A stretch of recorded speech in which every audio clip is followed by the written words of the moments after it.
السلام علیکم، آپ دیکھ رہے ہیں ورلڈ اردو نیوز۔ خبر شامل کرتے ہیں پنجاب سالانہ فیصل کی رپورٹ کے مطابق آزادی کے بعد سے اب تک ہمیں مسلسل بدترین بھارتی جارحیت بلکہ دہشت گردی کا سامنا ہے۔ ہمارے پاس ایک ہی راستہ تھا، ہمیشہ کے لیے سر اٹھا کر جیے یا ہمیشہ کے لیے سر جھکا کر۔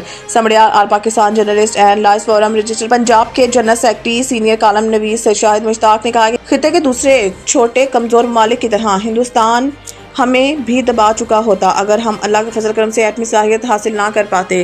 پچھلے 3 روز سے ہندوستان ہماری آزادی، سالمیت اور قومی وقار کو سبوتاژ کرنے پر تلا نظر آ رہا تھا۔ لمحہ بلمحہ بھارتی جنگی جنونیت بڑھتی جا رہی تھی۔ افواج پاکستان نے بروقت اپنی بہترین پیشہ ورانہ صلاحیتوں کا استعمال کرتے ہوئے نہ صرف ملک قوم کا عمدہ دفاع کیا بلکہ دشمن کو دندانہ شکن جواب دے کر اسے اپنی اوقات بھی یاد دلا دی۔ پاکستان کے لیے یہ سنہری موقع ہے کہ اپنے دریاؤں کے ساتھ ساتھ مقبوضہ کشمیر کو بھارتی تسلط سے نجات دلا کر خطے میں طاقت کا توازن قائم کر دیں۔ انہوں نے مزید کہا کہ بھارت پاکستانی، یہ ہمارے لیے فخر اور شکر کا مقام ہے کہ پاکستان فوج کی بہترین پوری دنیا نے دیکھ لی ہے۔